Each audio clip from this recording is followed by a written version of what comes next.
Hello,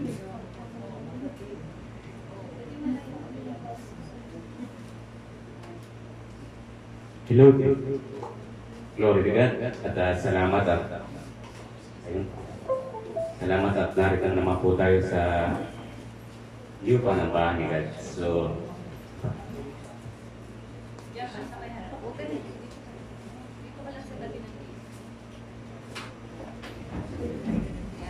yun. At ang topic po natin ay maganda to eh. Fried. Yes, fried. Hindi fried chicken ha. So, sa hindi nakakalam, ang mundo natin ginagalawa na ay nagiging fried food. Sino bang fried food sa atin? Yes. Absolutely. Magandang mensahe ni God, paano papaliwanag ni God ang fried na kung saan ito ay nag-trigger kay Satan. At nadamay tayo. Dapat sinarili na ni Satan, hindi na tayo dinamay. So, now,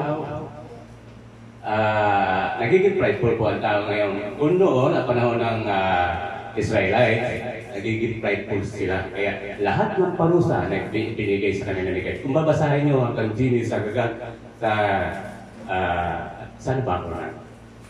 Sa Ruth, nabasa ko na po. Paulit-ulit silang pinarusahan ni God dahil sa matitigas ang kanilang ulo. Ang kanilang pride ay yung minana nilang pride kay Satan, isinasagawa nila kay God. Now, ayan. Nagiging prideful ngayon ang tao, ang mundo ating ginagalaw kaysa doon sa Sodom and Gomorrah. Bakit? Lahat ng gawa ni God, natural gawa, huwag na natin palawangin pa, sa tao na lang. Ngayon, ginagawa na ng tao, maging yung mga robots. Ilalabas na po yan. Hindi magtatagal po, hindi sa loob na 2030, lalabas po ang human robot. Na kung saan, ito minapakto ng Japan at China. So, wag po tayong matuwa kasi ito kukuha sa atin ang ikinabubuhay natin. Gustong-gusto ito ng mga employer. Bakit? Hindi na sila magbabayad. At ako mabibilis gumawa. So wag po tayong matuwa. Bakit naman? Dahil ang gusto ng Illuminati, devaporation system. Now, dito papasok ang matinding pride ng Israel, ng mga Jew. Sa katawan ni Dr. ay hindi nakakalam pag-aari ng isang Hudyo ang Paisa na kung saan ito'y inilabas 2020 na kung saan ito'y pumatay ng milyon mamamayan ng US. Ito'y pinilit sa kanila na iturok. Now, ginawa lang ng pananggalang yung virus. Wala pong virus sa buong mundo.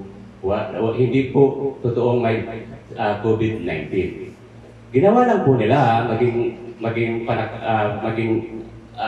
sangkalan yung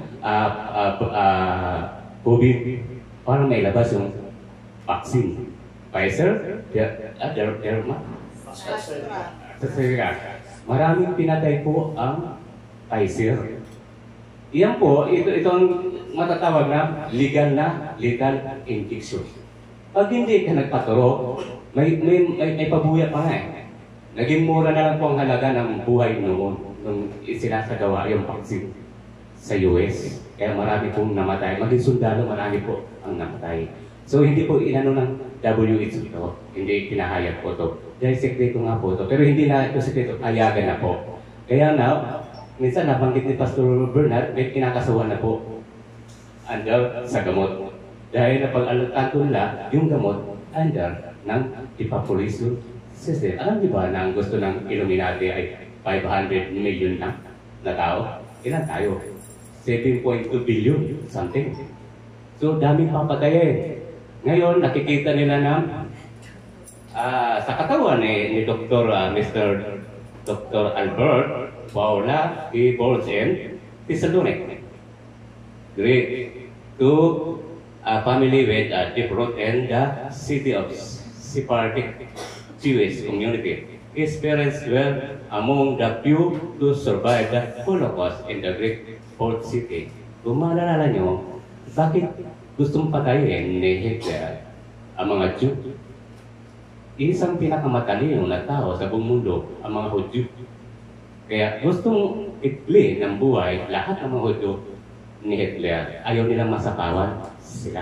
So, yung pong katotohanan kung bakit sila gustong ubusin ni Hitler.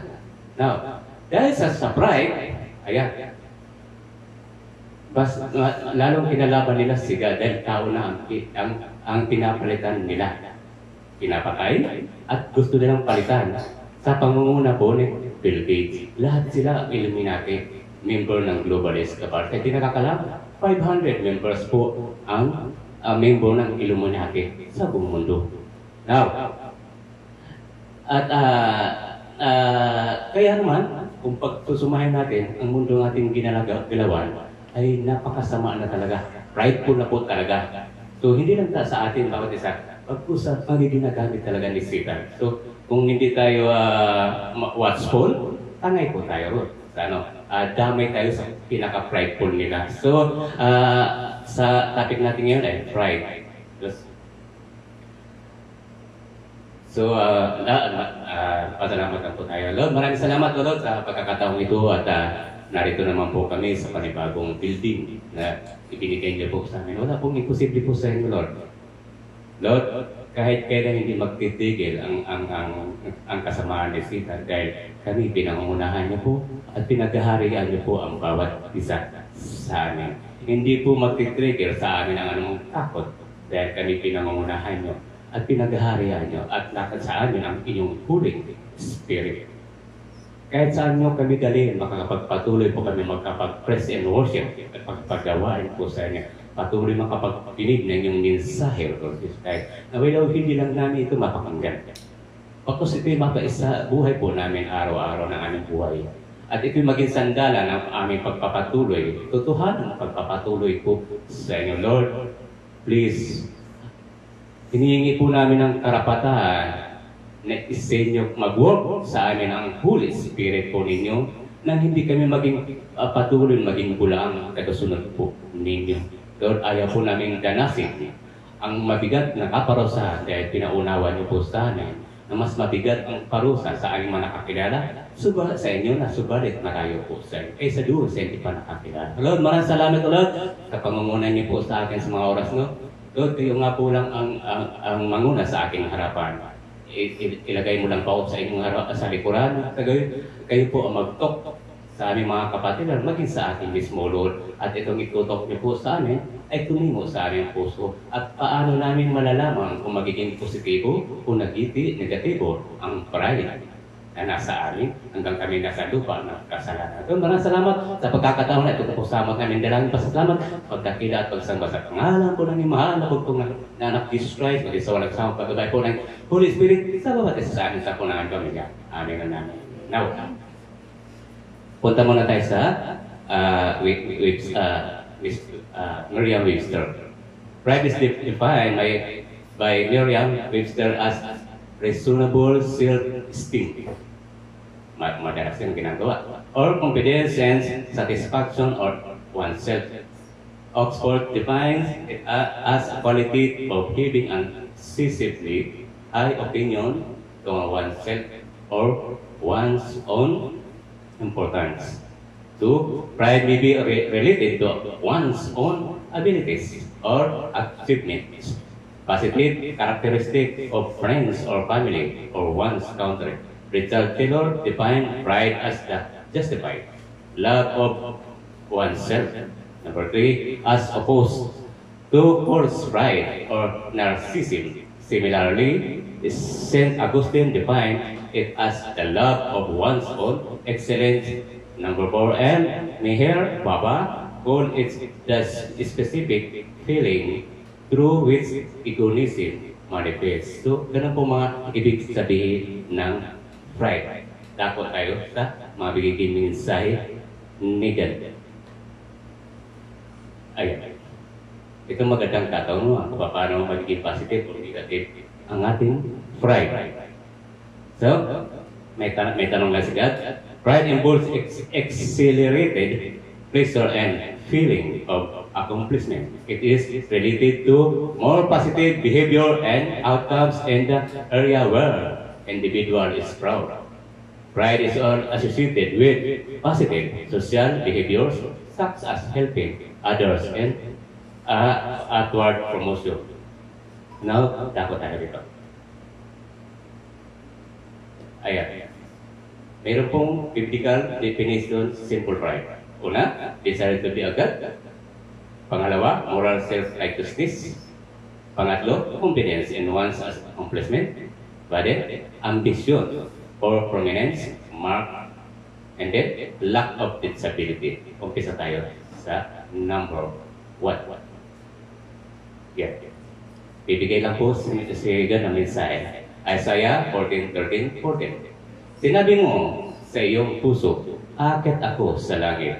Itataas ko ang aking trono sa itaas ng mga bituin ng Diyos. Ako'y uupo sa bundok ng kapulungan, sa sukdulan ng bundok ng sapon. Akit ako sa itaas ng mga tutaruktok ng mga ulam. Gagawin ko ang aking sarili na katulad ng kataas. Sino nag-uusap dito? Nag-uusap ko rito si Satan. Nakakalungkot dahil tinamay tayo ni Satan sa kanyang pride. Bagamat tinamay niya, dapat tinamay na lang niya yung one-third na angel pag na tayo tinamay sa katawan ni Adan. So, nadamay tayo sa pride ni Satan dahil nag-rebelde po si Satan kay Gay dahil napagtanto ni Satan na mas kapantay na silang dalawa ng kapangyarihan. So, nais na maging Diyos, maghari, palitan niya si God. Maraming naisa sa buhay ito ng bawat isa sa atin. Patungkol sa work. So, kanya-kanyang pataasan. So, ayun, nadamay tayo at ngayon, naitanim sa atin ang pride sa pamagitan ni Adan at Eva. So, dako tayo rito. Yun. Moral self-righteousness, Luke 18:11.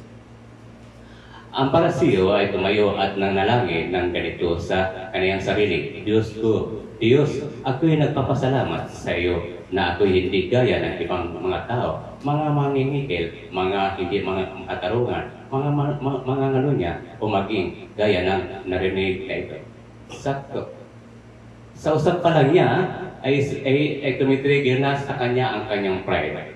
Gaya ng sinabi ni God, habang nakatapak kayo sa lupa ng iyong kasalanan, kayo'y paulit-ulit nakakagawa ng kasalanan. Kaya, ang bintaw niyang salita ay isang uri ng pride. So, ina-accept niya sa kanyang sarili na hindi siya nakagawa ng kasalanan. Okay, wala problema.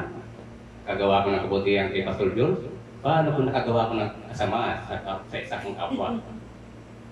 That's it. Kasi na gumagawa ka ng pride kay God. So, hindi mo masasabi na hindi mo na isasagawa ang pride habang nakatapak ka sa lupa ng kasalanan. So, kaya hindi tayo pwede magmataas kay God. Tayo ay basahan lamang sa Kanya. So, magiging malinis tayo na basahan kung tayo magpapakumbaba kay God. So, yun. But then, number 3, confidence one's accomplishment. Daniel chapter 4, 28-37. Ang lahat ng ito ay nangyayari kay Haring Nabucodonosor. Nabucodonosor. At pagkaraan ng 12 buwan, habang naglalakad ang hari sa bubungan ng palasyo ng hari ng Babylonia, sinabi niya, hindi ba ito ang dakilang Babylonia na aking itinayo bilang tahanan ng hari sa pamamagitan ng aking kapangyarihan at para sa kaluluhatian ng aking kamahalan. Habang ang salita ay nasa kanyang mga labi, isang tinig. Stop muna po tayo. Dahil napagkanto ni Nabucodonosor na lahat ay nagagawa niya ay binaliwala niya si God. Hindi na niya naisip ang lahat na naisagawa niya ay nanggagaling mula kay God. Karunungan, kalakasan o katanyagan ay nagmumula kay God. Nakakalungkot kasi kapag tayo ay nagtanim ng galit sa ating kapwa, kagaya example ko lang yung, minsan ko na naipatuto to, aking kapatid. Nagkahiwalay kami ng asawa ko dahil sa aking kapatid. Tinatanong ko sarili ko, hindi naman mayaman ang aking kapatid. Bakit ayaw niya sa asawa ko? Wala namang ginagawang masama sa kanya. So, noong 2018 yata yun, 2018 o 2019, nakiusap ako sa ating kapatid. Please, patawarin mo na yung asawa ko. Pagkamat alam kong wala namang ginagawa. Kung may nagawa mga asawa ko, hindi malala sa ginawa niya kasi nagawa na po niya, nasaktan na po niya ang aking asawa. So, ganun pa man, papakumbaba tayo, nakakilala tayo kay God, inihingi ko lang kapatawaran sa kapatid ko. Down to earth nga eh. Ito ang masamang na nabanggit sa akin. Sakto sa sinasabi ni Pastor Bernard noon, na pag ikaw ay parang tinakwil mo si God, hihiwalay mo ka ni God. Now, ang nabanggit sa akin, kahit anong mangyari, hindi ko patatawarin ang asawa mo. Nung narinig ko yun, nanlumuha ko. Kasi nataniman na tayo ng mensahe ni God eh. Nalalaman na natin yung magiging kaparusahan dito. Ilang buwan lang namatay ang kaisa-isa kong pamangkin na lalaki. Ilang buwan lang. At hindi ito namatay sa sakit o ano pa man. Nagpakamatay. Nagkaroon ng sakit ating bayaw. Kung susumahin mo, ito isang parusa ni God. Dahil doon sa binitawan niya, ayaw niyang patawarin ang aking asawa kahit anong mangyari. Nangyari, namatay ang aking pamangkin. Nangyari, nagkasakit ang asawa niya. Pero hindi ko alam kung pinapatawad na niya ang aking asawa hanggang ngayon. 20 years na kami hiwalay ng aking asawa. Nag-stop na kami mag-talk noong 2019, 2020 lang yata yun. Now, nakakapanlumot ko kasi sa binitawan niya salita ay natamo niya ang parusa ni God. Gaya rito sa babanggitin. Habang ang mga salita ay nasa kanyang mga labi, isang tinig ang dumating mula sa langit. Ito ang itinakda para sa iyo, Haring Nabucodonosor. Inalis sa iyo ang iyong maharlikang otoridad. On the spot, pinarusahan siya ni God. And then,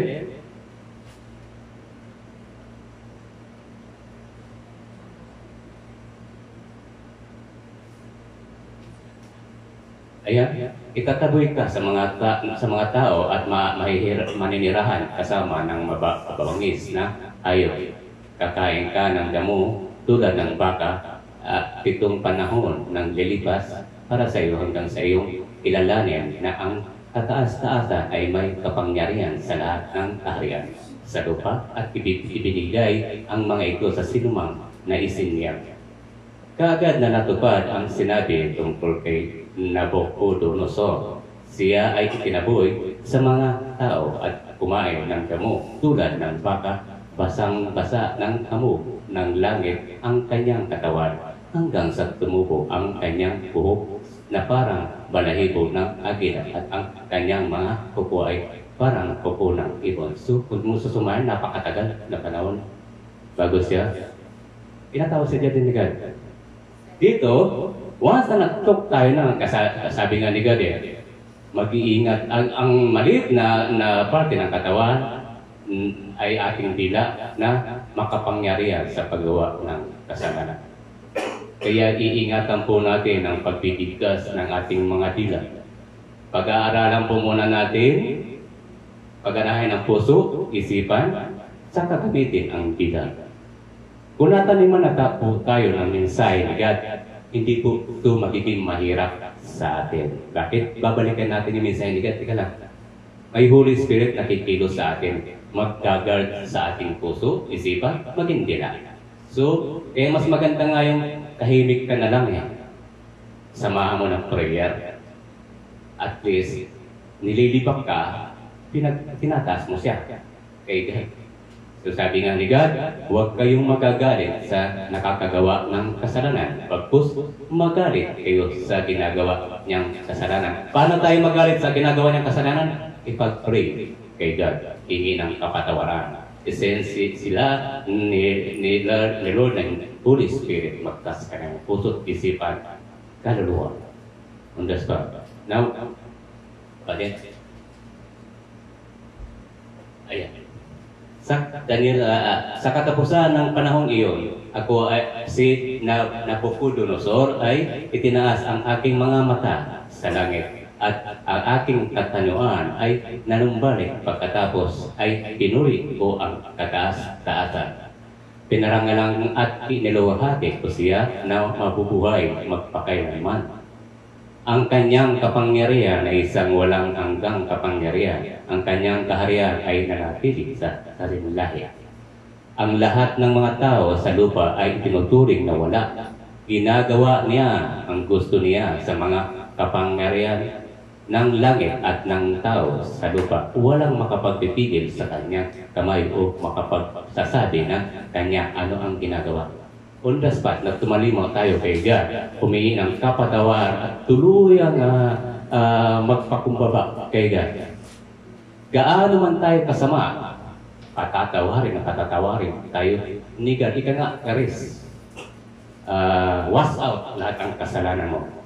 Pero dapat maging makatotohanan tayo. Humingi ng mag-repent sa kay God. Turn 180 degrees. Huwag na natin balikan yung mga masasamang napagdaanan po natin. Kasi gustong-gusto sita niya pag yun nire-remind natin sa ating puso't isipan yung mga nakaraan. Is nakaraan na. Pag igihin natin, pagbutihin natin yung mga kasalukuyan na may Diyos sa atin. Kasi magiging positibo magiging positive. At magiging mas ang yung damdamin, diwa, ay magiging panatag. Magiging panatag. Mararamdaman mo talaga ang Holy Spirit sa iyo. Sasabihin mo sa sarili mo, Lord, noon, napakatigas ng puso ko. But ngayon, ginawa mo ng mamon. Kasing lambot, di ba? So, now, ayan. Tumalima siya kay God. Muli siyang iplinis ni God. Now, dahil sa pinatawad na siya ni God. Now, punta tayo sa another one. 36. Sa parehong oras ng aking katinuan ay naibalik ang aking karangalan at karilagan na ay binalik sa akin para sa kaluluwalhatian ng aking kaharian. Hinahanap ako ng aking mga tagapayo ng mga maharlika at ako ay naibalik sa aking trono at naging mas dakila pa kaysa dati. Prayer po sa aking kapatid. Naway. Ano ba kasi? Yung pagiging matigas ang puso ng tao. Ang pinag-uusapan kasi rito yung kaluluwa. Maligtas yung kaluluwa. Kasi once ang kaluluwa na iligtas, ang ating katawang papalitan. So, parang itinatakpil niya yung kaharian ni God. Once hindi tayo nagpatawad, on the spot tinatakwil natin si God. Bakit? Ang sabi ni God, magpatawad kayo sa iyong kapwa, gaya ng pagpapatawad po sa inyo. Now, once na tinakwil natin ang pagpapatawad sa kapwa, on the spot, tinalikuran natin si God. So, yun po. Ngayon, ako ay si Nabucodonosor, ay pumupuri at dinadakila at niluluhati ang hari ng langit sapagkat lahat ng kanyang ginagawa ay tama at lahat ng kanyang mga lakad ay makatarungan. At ang mga lumalakad sa pagmamataas ay kaya niyang magpakumbaba po. Gaano man siya naging mataas noon, pinaliwala niya si God. Ay ngayon, nung tumalima siya sa kanya, tumalikod siya, 180 degrees, ayan, tinatawad siya ni God. So, naway, ang bawat isa sa atin ay ganun din. Tandaan po natin. Sabi nga natin kanina, nagiging prideful na ang mundong ating ginagalawan. Naway, huwag tayong matangay, isitan, doon sa mga ginagamit niyang tao about deception, isitan, para kalabanin si God. Yung Another, number 4, ambition for prominence.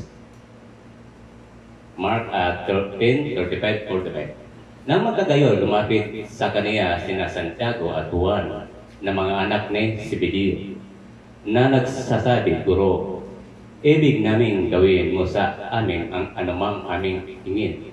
At sinabi niya sa kaniya, ano ang gusto ninyong gawin ko sa inyo? Sinabi nila sa kanya, ipagkaloob mo sa amin na makaupo kami sa iyong kanan at isa sa inyong kaliwa. Sa iyong kaluwalhatian, ngunit sinasabi ni Jesus sa kanila, hindi ninyo nalalaman ang inyong hinihingi. Kaya mo bang inumin ang saro ng aking iinumin at maubautismohan sa bautismo ng aking binibinyalan? So, pagiging mapagmataas nila, parang ginawa natin robot si Sigar na on the spot, ito hiniling natin, dapat may bigay sa atin. Tandaan ito. Ngunit sinabi ni Jesus sa kanila, hindi mo panalaman ang inyong hinihingi. Inumin mo. Ang ibig sabihin nito, kaya ba natin na pagtiisan ang sasapitin niyang pagpapahirap sa Kanya dahil sa ating kasalanan? Yung saro, yan yung pagpapahirap po kay Lord Jesus Christ para tayo magkaroon ng kaligtasan. Magagawa ba kayo ng 2 taon yun? Ang kaligtasan natin, di ba hindi? So, ayun. Kaya, maging sa atin, apply sa atin. Huwag na huwag po tayo magmamanakated. Lagi natin isipin, Lord, isa lamang akong pasahan sa inyo. Kaya kahit kailan hindi ako pagmamalaki sa inyo, patuloy niyo ako i-convict sa inyong Holy Spirit nang matutunan kong kontrolin ang aking sarili. Ang huwag magmataas sa inyo. So yun. 39. Sinabi nila sa kanya, kaya namin, kaya't sinasabi sa kanila ni Jesus, talagang iinumin ninyo ang saro ng aking inumin. At sa bautismo na ako'y bautismohan ninyo, ay babautismohan. 40, ngunit ang umupo sa aking kanan at sa aking kaliwa ay hindi akin ang magbigay. Ngunit ito ay para sa mga pinaghahandaan nito. At ang parinig ito ng 10 na nagpasimula silang magalit ng gusto kay Santiago at kay Juan. Mas magandang sampol dito, yung kriminal. Dahil sa pagpapakumbaba ng kriminal, may word lang, pinakinggan ni God. Isinama siya sa kaharian ni God. So, walang pride, walang pagpapakataas kay God. Kaya pinakinggan on the spot siya ni God, hindi kagaya ng binabanggit dito ng 2 tao, Santiago at kay Juan. So, ini-ignore nila ang pagiging ni God sa kanila, pagin sa atin. So, now, dapat tumimo talaga sa atin na ang Diyos ay Diyos na buhay, makapangyarihan sa lahat ng bagay. Now, ayun. Ngunit tinawag ni Jesus sa kanyang sarili at sinabi sa kanya, alam ninyo na ang mga tinuturing na pinuno ng mga hentel ay nagpapanginoon sa kanila. Ito yung pagpapakumbaba. Ibig sabihin sa trabaho, kung nais natin ang promosyon, pakita tayo ng humbleness sa ating mga amo. Pagpakasipag tayo, once na makitaan tayo ng mga positibong ginagawa natin sa ating pagsasagawa nating work, sila mismo magbibigay ng promotion sa atin. Sakto din sa mensahe na ito. Gayon may hindi magiging gayon sa inyo, ngunit ang sinumang nagnanais na maging dakila sa inyo ay magiging lingkod ninyo. At sinuman sa inyo ang nagnanais na mauna ay magiging alipin ng lahat. Sapagkat maging ang anak ng tao ay hindi naparito upang paglingkuran kundi upang maglingkod at upang ibigay ang kanyang buhay bilang patubos sa marami. Napakagandang example si Jesus Christ mismo. Kung si Jesus Christ nagpakumbaba at mas matindi ang pagpapakumbaba niya sa atin. Bakit? Tinamo niya pagpapahirap katawang lupa.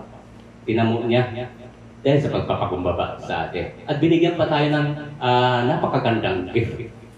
ang salvation na hindi matatawaran ni naman. So, yun. Kaya, lagi nating isabuhay talaga si God sa ating puso.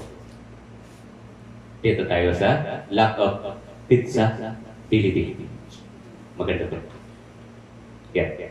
Hebreo 13:17. Sundin ninyo ang mga namumuno sa inyo at maging masunurin sapagkat sila ay nagbabantay sa inyong mga kaluluwa. Bilang mga dapat magbigay ng pananagutan, hayaang gawin nila ito ng may kagalakan at hindi ng may kalungkutan sapagkat iyon ay hindi napapakinabangan para sa iyo. Maganda sa dito, Pastor Bernard, Pastor Irene, yung mga namumuno sa totoong panambahan, totoo, di ba? Kasi maraming panambahan, ginagamit ng panambahan at tinatayo nila ang kanilang sarili.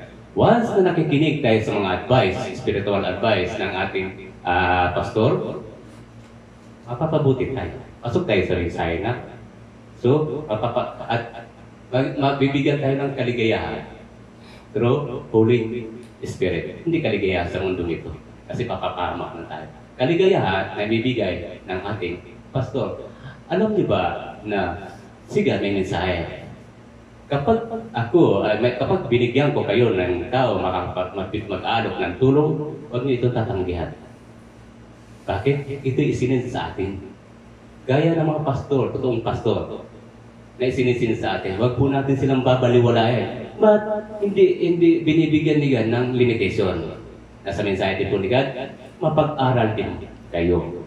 Baka kayo sumusunod sa naglilid sa inyo, yun pala napapasama kayo. Kaya ng mensahe dito, kinalungkot, kalungkutan. So, kailangan mapag-aral din tayo. At binibigyan din tayo ni God na mag-question.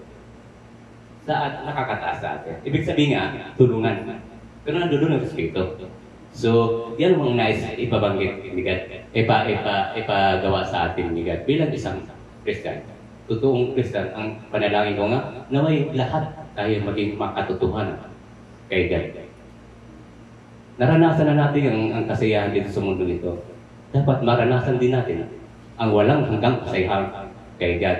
Gawin po natin 2-in-1 ang ating buhay.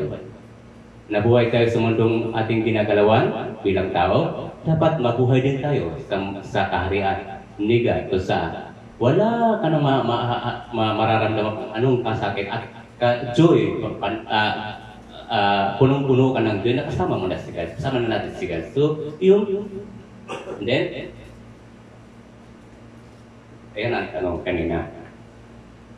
Is prayer a positive or negative? Amen or amen? No, amen. Ang pagmamataas ay nagsasangkot ng masayang kasiyahan at ang isang pakiramdam ng tagumpay. Ito ay nauugnay sa mas positibong pag-uugali at resulta sa lugar kung saan ipinagmamalaki ng individual. Ang pagmamataas ay nauugnay sa mga positibong pag-uugali sa lipunan tulad ng pagtulong sa iba at paglabas ng promosyon. Gaya ng sabi ni God, hindi makakapagligtas ang paggawa ng kabutihan sa kapwa. At ito, mas maganda, ipapaliwanag ni God. Conclusion po tayo. Paano pa magsisimula po tayo? Diyan pa lang po mag-explain si God. Pride is knowing God. Yeah. Anong sinisimbolize ng tatlong ito? Anong cycle ng tatlong yan? Nung tayo ipinanganak, nung panahon ni Adan, ito tayo ugat. Natural sin. Kaya ang sino man sa atin hindi makapagsabi na wala sa akin ang pride. Once nagtok tayo niyan, sinasagawa na po natin ang pride kay God. Malinaw ang mensahe ni God. Habang kayo nakatapak sa lupa ng kasalanan, paulit-ulit kayo nakakagawa ng kasalanan po natin. Ang general sangkap ng kasalanan ay pride. Yun ang ginamit ni Satan eh. So, dinamay pa tayo. Dapat sana nanatili tayo sa Garden of Eden, no? Dadami kaya tayo dumpas? Kasi di pa sila kakilala eh. Now, habang tayo hindi nakakilala kay God, lumalago. Patuloy tayo ng bubuhay, hindi nakakilala, lumalago ang ating pride. Hanggang sa malayo na tayo kay God, ito na po siya. Malagong malago na. At lalago pa yan, namumunga pa eh. Gaya nalulungkot tayo sa isa nating kapatiran. Kasama ko natin sa prayer. Kasi ang pinag-usap kasi ito, healing ng kaluluwa. I-implement po natin o i-apply po natin ang pagiging Jehovah, Rapha, ni God sa bawat isa sa atin. So, ihingi po natin siya ng kapatawaran kay God. Kasi under deception po siya ni Satan. Sabi nga ni God, huwag kayong magagalit sa nakakagawa ng kasalanan. Pagkus doon sa ginagawa niyang kasalanan. Yun ang ilapit natin kagad ihingi ng kapatawaran sa tao. Yun nga may mensahe nga si God, mas i-focus mo ang pagmamahal mo doon sa lumalayo sa Kanya. So ilapit natin siya kagad. Walang imposible sa prayer.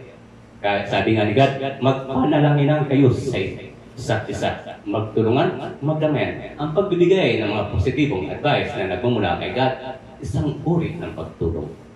Huwag tayong magtatanim ng galit sa Kanya. Kasi once na nagtanim din tayo ng galit sa Kanya, kaisa din po tayo. Nahawa na tayo sa Kanya. So ganun po yun, revelation ng mensahe ni God. No? Ayan na po tayo.